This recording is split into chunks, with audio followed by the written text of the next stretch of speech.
Class 10 English medium. कल जो हमने पढ़ा था 15 चैप्टर, उसी को आगे कंटिन्यू करते हैं।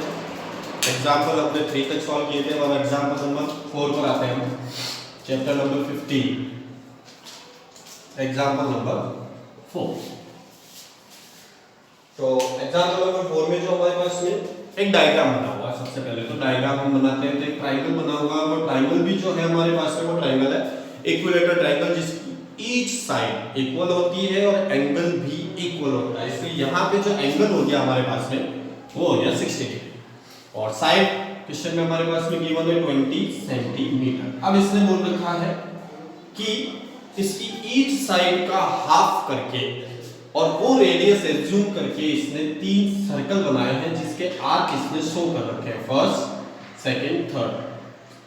जब आप कंप्लीट करते हो तो यहाँ पे एक सर्कल बनता है और मैंने आपको बताया था सर्कल में ये जो है हमारे पास में वो रेडियस है, तो यहाँ पे भी रेडियस, यहाँ पे भी, तो 2 रेडियस एंड 1 आर्क। ये जो एरिया कवर करते हैं वो एरिया होता है हमारे पास में सेक्टर का।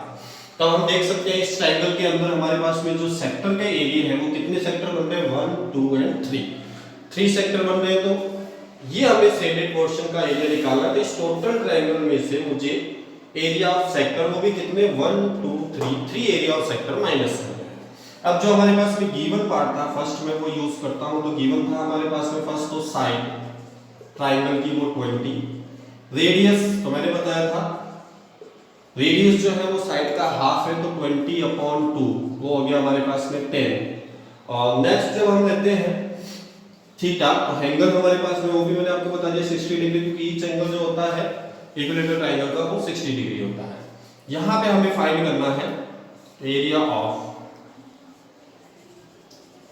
Shaded part. तो उसके लिए मैंने अभी आपको बताया था एक तो हो जाएगा हमारे पास में एरिया ऑफ ट्रायंगल और माइनस सेकंड जो होगा हमारे पास में 3 इंटू एरिया ऑफ सेक्टर, क्योंकि 3 सेक्टर्स हमारे पास में इस डायग्राम में हमारे पास में बने हुए हैं। तो मैं यहां पर सॉल्व करता हूं, वैल्यू पुट अप करता हूं। सबसे पहले एरिया ऑफ ट्रायंगल, ट्रायंगल जो है हमारे पास में वो इक्विलेटरल ट्रायंगल, तो formula √3/4 sine square minus area of sector का फार्मूला πr² थीटा अपॉन 360। अब वैल्यू पुट अप करते हैं। √3 की वैल्यू गिवन थी 1.73/4, साइड थी हमारे पास में 20 माइनस 3 इंटू पाई की वैल्यू भी गिवन है 3.14, रेडियस हमारे पास में 10 इंटू 10 और थीटा की वैल्यू 60 अपॉन 360। जब यहाँ से पॉइंट रिमूव करता हूँ तो 100, यहाँ से भी रिमूव करूंगा तो 100, वैल्यू होगी 173 इंटू 400 अपॉन 400 माइनस यहाँ वैल्यू हो गई हमारे पास में 100 से 100 कैंसिल, 60 से कैंसिल कर दिया, 6 टाइम 3 की टेबल से 2, तो 314/2, 400 से 400 कैंसिल, 173 माइनस 157, तो वैल्यू हो गई 16 सेंटीमीटर स्क्वायर। नेक्स्ट क्वेश्चन में हम पहुंचते हैं। एग्जांपल नंबर हमारे पास में 5। एग्जांपल नंबर 5 में हमारे पास में एक क्लॉक दे रखी है और उस क्लॉक में जो हमारे पास में लेंथ दे रखी है वो हावर हैंड क्लॉक की है।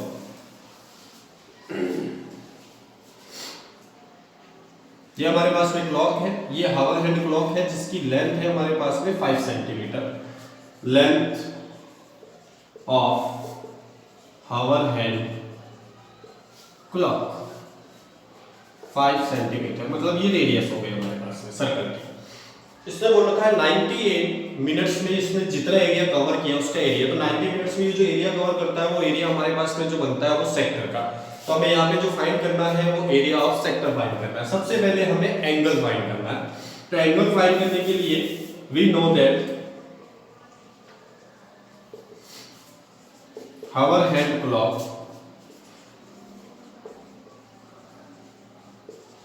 Make an angle in 1 minute, वो होता है हमारे पास में ½ डिग्री। अब यहाँ पे जो इसने मिनट्स बोल रखे हैं वो 90 मिनट्स, 90 को जब मैं मल्टीप्लाई करता हूँ 90 इंटू हाफ का एंगल हो गया हमारे पास में 45 डिग्री। तो हमारे पास में एरिया ऑफ सेक्टर का फॉर्मूला हम यूज करते हैं यहाँ पर, एरिया ऑफ सेक्टर फॉर्मूला होता है πr² थीटा अपॉन 360 पाई की वैल्यू 22/7, रेडियस हो गई हमारे पास में क्वेश्चन में 5 × 5, एंगल आ गया था हमारे पास में 45/360। तो यहाँ पे कैंसिल करता हूं मैं 5 की वैल्यू से, सॉरी रेडियस 6 सेंटीमीटर की बने हमारे पास में, तो 6 की टेबल से कैंसिल करता हूं 60, फिर 6 की टेबल से 10, 5 की टेबल से 9, ये 2 की टेबल से ये 11, तो ऊपर वैल्यू बच गई 11 × 9/7, वैल्यू आ गई हमारे पास में 99/7 सेंटीमीटर स्क्वायर। आगे बढ़ते हैं हम एग्जांपल नंबर 6 में। यहां तक हमने जो सॉल्व किया है वो एरिया ऑफ सेक्टर फाइंड किया है। अब जो हम फाइंड करेंगे वो एरिया ऑफ सेगमेंट, सेगमेंट का एरिया फाइंड करेंगे। तो एग्जांपल नंबर 6 स्टार्ट करते हैं। इसमें हमारे पास में जो क्वेश्चन में गिवन है फर्स्ट वो है रेडियस, और रेडियस जो हमारे पास में गिवन है वो है 5 सेंटीमीटर। सेकंड हमारे पास में एंगल वो गिवन है right angle theta, right angle means 90 degree.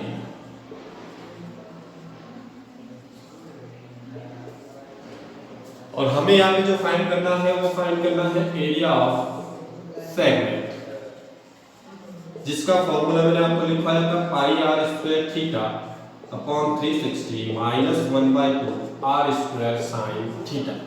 यह वैल्यू पुटअप करता हूं, पाई की वैल्यू हो गई आपके पास में 22/7, r² की वैल्यू 5 × 5, थीटा की वैल्यू 90/360 माइनस 1/2, रेडियस 5 × 5 और sin 90, क्योंकि थीटा की वैल्यू 90 है तो 1। तो यहाँ पे जब मैं सॉल्व करता हूँ तो ये 4, 2 की टेबल से 2, 11, तो वैल्यू हो गई 11 × 25/7, 2 × 14 या 25/2। अब यहाँ पे आप एलसीएम ले सकते हैं। यहाँ पे जब मैं एलसीएम लेता हूँ आपके पास में, तो एलसीएम वैल्यू आती है मेरे पास में 14, यहाँ हो गया 275, मल्टीप्लाई करने पे 2 का डिवाइड 7 टाइम्स, 7 को 25 से मल्टीप्लाई 175, 100/14, 2 की टेबल से कैंसिल कर दिया जाए 50/7 सेंटीमीटर स्क्वायर। ये हमारे पास में एरिया ऑफ सेगमेंट का। अब आते हैं हम एग्जांपल नंबर 7, जहां पर हमें माइनर और मेजर दोनों के एरिया फाइंड करना है। सबसे पहले माइनर और मेजर सेगमेंट क्या होता है? माइनर सेगमेंट वो जिसमें एंगल जो होता है वो 180 डिग्री से बिलो, लेस देन होता है, और मेजर मतलब जिसमें एंगल हमारे पास में 180 से ग्रेटर होता है। तो यहां पर एग्जांपल नंबर 7 जिसमें हमारे पास में जो वैल्यूज गिवन है, फर्स्ट रेडियस 14 सेंटीमीटर, थीटा यानी एंगल 30 डिग्री, वो हमारे पास में गिवन है। हमें टू पार्ट्स फाइंड करने हैं। First area of minor segment. Minor मैंने अभी बताया था एंगल जो होता है वो 180 डिग्री से लेस देन, तो आप देख सकते हैं एंगल 30 डिग्री है, मतलब ये माइनर सेगमेंट है। तो उसका फॉर्मूला हम वही यूज करेंगे, πr² theta upon 360 1/2 r² sin theta. Pi की वैल्यू 22/7, रेडियस हो गई 14 × 14, थीटा की वैल्यू 30/360 1/2 14 × 14 और sin 30 की वैल्यू 1/2। 7 से कैंसिल 2 0, 3 की टेबल से 12 टाइम, 2 से 6, फिर 2 की टेबल से ये 11 और ये 3, ऊपर वैल्यू बच गई 11 × 14/3, यहाँ 2 से 7, 2 से 7 तो 14 9। एलसीएम लेते हैं हम, एलसीएम आएगा हमारे पास में 3,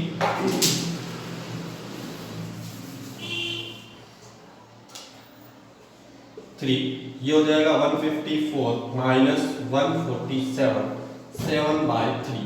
ये आ गया हमारे पास में एरिया ऑफ माइनर सेगमेंट। अब हमें जो फाइंड करना है वो एरिया ऑफ मेजर सेगमेंट। और मेजर सेगमेंट का एरिया जब भी आप निकालते हैं तो एक ही चीज ध्यान में रखनी है हमें कि जो एरिया सर्कल है, सर्कल में से आप माइनर का एरिया माइनस कर दीजिए। तो area of circle minus area of minor segment. तो एरिया ऑफ सर्कल का फॉर्मूला πr² और माइनर का हमने एरिया निकाल रखा है 7/3। पाई की वैल्यू 22/7 × 14 × 14, 7/3, 7 से कैंसिल 2, यहाँ जब हम मल्टीप्लाई करेंगे तो ये वैल्यू होगी हमारे पास में 616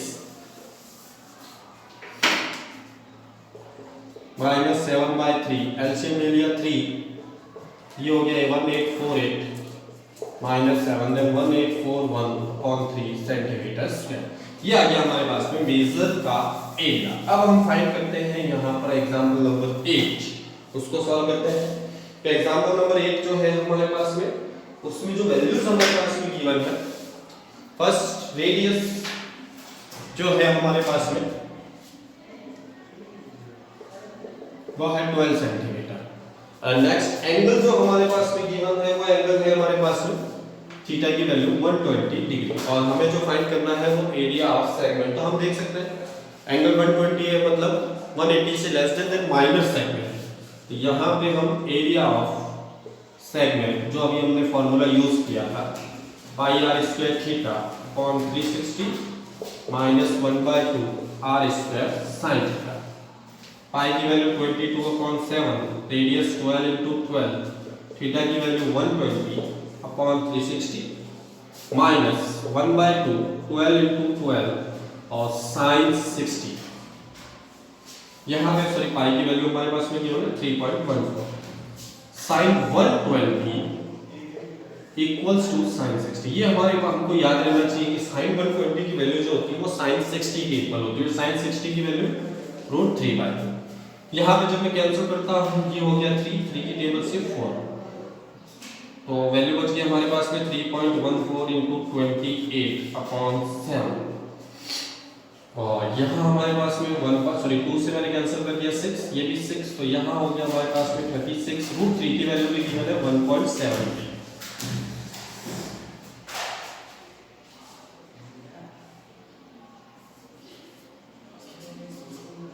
48 सॉरी 7 तो आएगा नहीं यहाँ पर, 48 ये वैल्यूज बच गई हमारे पास में।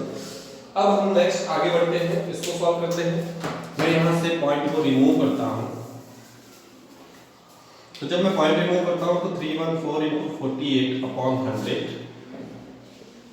माइनस 3673, यहाँ से भी पॉइंट को रिमूव कर दिया 100। तो अब आप देख सकते हैं एलसीएम जो आ रहा है वो दोनों का सेम है, तो एलसीएम हो गया हमारे पास में 100। यहाँ जब हम मल्टीप्लाई करेंगे तो 150/72 माइनस यहाँ जब मल्टीप्लाई करूंगा 6228, सॉल्व करेंगे तो 44/100, तो वैल्यू होगी मेरे पास में 88.44। तो आगे एक्सरसाइज के क्वेश्चन आप सॉल्व कीजिएगा, जितने भी क्वेश्चन आपसे हो जाते हैं नहीं होंगे तो हम अगली क्लास में सॉल्व करवाएंगे आपको। जो भी क्वेश्चन आपसे सॉल्व नहीं होते हैं उसको प्लीज कमेंट में आप टाइप करें।